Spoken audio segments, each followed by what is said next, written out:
Ako. Ngayong hapon, sila na mismo ang maglalantad ng katotohanan. Handa na ba nilang aminin ang lahat tungkol sa tunay na estado ng kanilang samahan? Their most explosive, exclusive love confessions. Kathniel, live! Gotta stop my fooling around. Let's be together. Welcome to the bus. Ito ang mga katanungan ng bayan ngayon. Daniel, sabi nila, pinagbabawalan mo raw si Catherine na magsuot ng miniskirt sa ASA. Pangalawa, seloso ka raw. Pangatlo, kayong dalawa ba? Nag-I love you to each other na ba kayo? At ang tanong, kayo na nga ba ang mga kasagutan sa pagbabalik po ng The Buzz? Young love, give me all the young love. I'm losing control, my heart stops when I get close to you. Alam niyo po mga kaibigan, off-cam, iba kayo mag-usap. Sabi nga ni Bianca, parang meron. Di ba? Ano bang inyong reaksyon doon sa mga celebrity fans ninyo na ating napakinggan? Catherine? Nakakatawa kasi parang as artista, bihira yung maging fan ka ng isang love team, ganyan.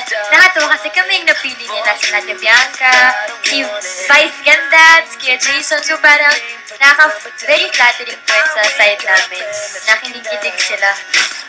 Daniel, totoo nga bang pinagbabawalan mo mag-miniskirt si Catherine at seloso ka nga ba? Teka, unang-una gusto mo pasalamat sa mga nagpa-interview mo na kay Ate Bianca, kay Vice Ganda, at saka syempre kay Kuya Jason. Maraming salamat po sa inyo. At yun na, oo, totoo po yun din na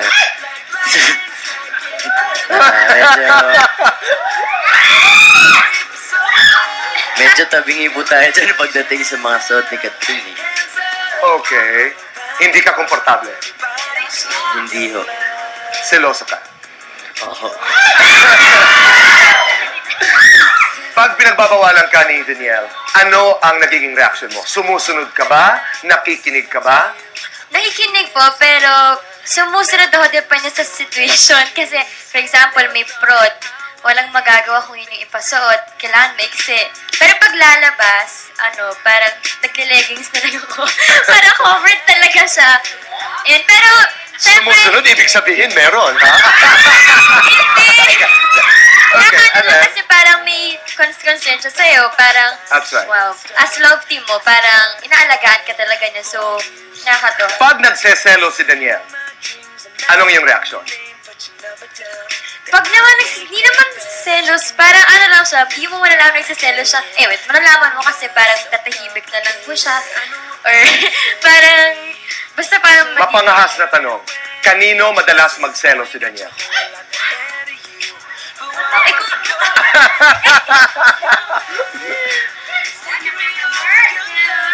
Ako na lang sasagot. Yung nga, ano to, issue? wala, hindi. Ano lang talaga, alam niyo yun. Parang, kasi pagdating sa damit ni Catherine, ayoko nang tinitingnan sa ibang lalaki. Pag kunyari, maikli yung shorts niya. Titignan syempre sa baba. Pag ganun, parang gusto kong tanggalin yung mga mata. Ayoko na. Okay, balikan natin. Balikan natin yung first time na kayo nagkita. Okay? First meeting, tell me what happened and tell me ano yung inyong impression sa isa't isa. First meeting po namin, nag-guest kami sa Showtime. Parang sayo kami sa isang prod. Pero, una kami nag-meet, di naman kami napakilala formally. Hindi kami nag-usap. Nagkatinginan ba?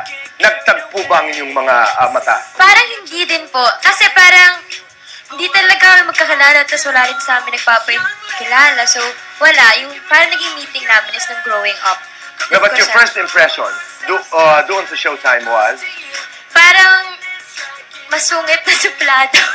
Ganon. Okay, I want to listen to you, Daniel. Sa Showtime ba, even if you were not introduced to each other, nakita, hindi pwedeng hindi mo papansin si Catherine, di ba? What was that first impression nung nakita mo si Catherine? Siguro, nung nakita po ako ni Catherine na medyo masungit tsaka ganyan. Siguro po, unang-una dahil sasayaw po ako noon, medyo uminit na po yung ulo ko, di ba? Kasi ayoko pong sumasayaw ako, kaya yun po yung nakita niya. Pero nung si Catherine po yung nakita ako noon medyo, parang siya, kasi may kasama siya iba noon. Gusto medyo...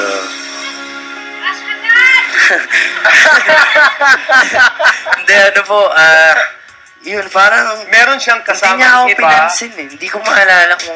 Okay. Alright, but you didn't Talagang- like it. Hindi mo gusto na may kasama siyang iba? Hindi mo po. Hindi Kasi naman. talagang nung going bulit niya pa lang, napapanood ko na siya. Siyempre, yung age niya nung na nagpapatawa siya, age ko din Medyo matanda lang ako ng 1 year po. Kaya Alright. medyo nakakasabay po ako nun. Kaya, pero yung totoo, talagang naging crush ko ng sikat going bulilit. Parang siya na yung napapansin ko nun. Okay. Yung Pero totoo, doon sa... hindi po ako nagsisinungaling pang-promo, wala. Hindi. At naniniwala ako sa'yo, Daniel. So, sa first time, so doon sa Showtime, hindi kayo nagpansinan, and then, ikaw bilang lalaki, hindi ka yung nagsabing, wow, ito na pala si Catherine. Actually, yun po ang reaction ko kasi talagang napapanood ko nun siya Kasama ko po Correct. nun si Julia pa po. Kami yung parang... Did you make a move sa Showtime? Na makalapit o Hindi kaya ako. makilala? Wala. Kasi wala pa po ako nun Parang alam niyo po yung baguhan na kabado. That's So, parang wala pa akong marunong binabati ko lang yung mga yung matatandang artist. Hindi matatanda literal yung alam niyo po yung Mas mga nakakatanda. veterano, yung mga senior. Pero yung the first time, halimbawa, you were watching Catherine sa Going Bulilit, ano yung physical asset, halimbawa, na talagang napaka-attractive kay Catherine? Talagang kasi pag tinignan niyo po si Catherine, parang kahit hindi siya ngumingiti, parang puro kasiyahan yung mga nasa mata niya. Tsaka parang talagang mahilig po kasi talaga ako sa morena ho talaga. Kaya, yan ho. Okay na. Okay. Mga unang regalo na inyong ibinigay sa isa't isa. First gift. Ang first gift ko po kay DJ is yung Batman t-shirt. Nung galing kami sa US tour last year. Mhm. Parang super hilig niya sa Batman. Sabi ko, yun na lang yung pasalubong ko sa kanya. And then, sinuot naman na yun sa growing up. Kaya, yun, maraming. Nalala Kaya niyo, suot gusto- ko na sa growing up na Batman. Okay. Sandali, gusto ko lang ituloy. Nung isinuot niya, kaya... Kaya mas lalo siyang naano. Hindi ko kaya. Hindi ko po kaya. Okay. Nakakakilig kayong Kaya mas dalawa. lalo siyang Okay. nakilala as parang Batman, DJ, parang Batman. Kasi Okay. obsessed siya kay Batman. And you were happy that Yeah. he wore the t-shirt. Yeah, apo. Okay. First gift. Actually, yung pinakauna sobrang kolats na gift lang po yun. Nakuha ko lang po yun sa growing up. Hindi ko po alam kung saan ko nakuha yun, pero keychain po yun na something. Tapos binigay ko lang po sa kanya. Hindi ko po alam kung bakit binigay ko sa kanya. Siyempre, para alam niyo yung tamang pakit lang na. Wait, ganda nito, di ba? Sige na. Para siya, ito ang ganda nga. Sige na nga, sa'yo na. Pero nasa sasaya ko naman talaga yung bibigay. Ganyan. Oh. Pero yung talagang yung aso po yung binigay ko sa kanya. Yun Yung unang plinano na regalo. Opo, dati Diba? pa po. Pero ngayon lang po ako nagkapera. First date. Nag-group date po kami with Direk Lino Cayetano, pati yung growing up ka sa Rockwell, tapos nanood kami ng movie. Okay. So marami kayo. Yan. Tanong, sino ang magkatabi? Katabi ko po nun si Direk Lino, pati Julia. Yung sila Okay. sa- Si Daniel. Kasama po niya yung mga Ayaw na boys. po maalala. Bakit, Sila Daniel? Neil Hindi kasama. naman maganda. Anong hindi maganda? Yung mga katabi mo, puro gwapo, hindi magaganda. Okay. Pero at least magkasama kayo. First, holding hands.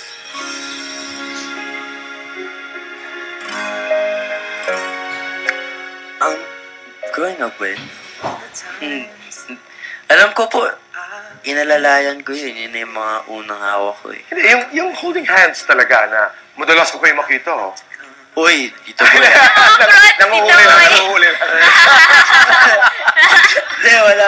Pero yung holding hands talaga, yung Wala pa po. Dito po. talaga. Wala pa po tayo sa ganyan. Wala pa sa level na yan. Wala. Okay. Talagang wala pa. Kung meron lang. Hindi, wala Catherine, pa po talaga. Anong iyong comment? Sabi niya, sana. Well, darating din naman doon. Pero Tama. ngayon kasi parang pag nag-holding hands kami in public, parang, oh, meron na. May issue kami, bigla nag-holding I hands agree. na kami. But in private. Hindi rin, Tito Boy naman eh. Ops! Ops! First time na kinilig kayo sa isa't isa. Siguro as artista, normal lang yung madadala ka minsan sa eksena, and ganyan. And yung, Was there a time na nadala ka sa isang eksena? siguro nung sa growing up po namin, nung Boracay episode, parang doon kami nagkaroon ng sweet na eksena. So parang, nadala ako, parang, gano'n. So Kinilig ka rin. feeling ko nag-effective naman yung pag-arte kasi kinilig din naman sila. Okay. Daniel, ikaw. Eh, siguro po yun yung binigay niya po ako ng t-shirt na galing Amerika. Kinilig ka doon. Opo, kasi hindi niya sinabi sa akin yun eh. Talagang binigay lang bigla. Pag naririnig niyo ang pangalan ng isa't isa, ang unang salita na pumapasok sa inyong mga isipan. Ikaw, Daniel. Catherine. Nasaan? Talaga? Daniel. Rockstar. Rockstar. Like that. Okay. Pag umaga, as soon as you wake up, first text message na ipinapadala niyo sa isa't isa. Daniel. Hello, Miss Beautiful. Yun. Hello, Miss Beautiful. Ikaw ang iyong sagot. Hello. Hello, smiley face. Okay. Yes. Last night of the world. Last night of the world. Daniel, hypothetical ito. Last night of the world. Would you say, Catherine, I love you, and Catherine, sasabihin mo bang I love you too? Huling gabi. Last night of the world. Ako, gagawin ko yun. Siyempre, ano pa ba choice ko, di ba ho? Di ba? Yun na po yun eh. Oh. Parang, yun na yun eh. Oh, di ba? Last night of the world. Catherine, ikaw. Ako, parang imbes na mag-I love you-han kayo, parang mas okay kung mag-thank you na lang kayo sa isa't isa kasi naging maganda yung year na to para sa amin. Thank you dahil sa lahat ng You're ginawa very niya. smart. Yan. Parang, Tama ka. nakalasad, di ba, Tito Boy? Hindi pa. Pero tama yan. Ang umpisa Thank you. ang umpisa niyan ay thank you because you've been very nice to me. You've been Yeah. very good to me. But can't you say I love you too? Thank you, and Hypothetical, 18 ka na, 20 ka na halimbawa, or 24 ka na, 23. You're of age. Last night of the world, sinabi ni Daniel Padilla, I love you, Catherine. What will you say? Thank you, and?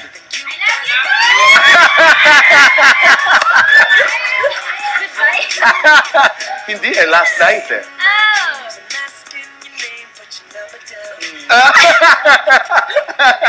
Si Catherine. Tito Boy, di ba?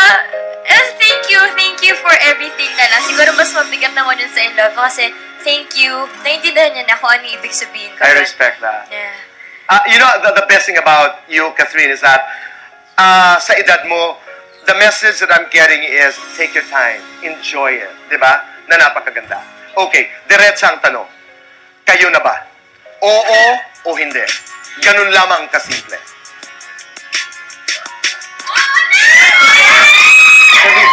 Take your time. Take your time. I mean, let's do it slow. Uulitin ko po. Kayo na ba? Oo o hindi? You pass by like a shooting star. I started falling for you without a warning. Hindi. Kayo, Hindi pa. Hindi pa Diba? po eh. Kung Kung halimbawa- kami na ako, nag-holding hands na po kami sana. That's right. Okay, sa isang relasyon, 1 to 10, halimbawa, 10 being on, nasaan kayo ngayon? 1, 2, 3, 4, 5, 6, 7, 8, 9, 10. Catherine. Para kung gaano ko siya kakilala or kung gaano. Kung tatanungin mo ako kung gaano siya kamahal, Siguro nasa 7. wow! Kasi di ba? Happy ako doon. Kasi hindi pa masyado, kinikilala mo pa siya, and parang gano'n naman yung level Okay na ako doon, 3 na lang. Okay, di ba? I mean, you know, that's a good number. Maraming salamat. First movie, 24/7 in love. Talk about it. Ayan, syempre minsan lang ito mangyayari kaya wag niyo po palalampasin ha. Handog po ng Star Cinema ang pinaka-star-studded na movie ngayong taon at for Star Magic 20th anniversary, 24/7 in love. Abangan niyo po yan. Kasama po namin si Piolos, Cyrils, Zaijan, Kimeral, Angelica, John Lloyd, Bea, Zanjo, Dieter, Maha, Sam, and Pokwang. And of course, directed by May Cruz, Dato Lumibaw, John D. Lazatin, and Frasco Martin.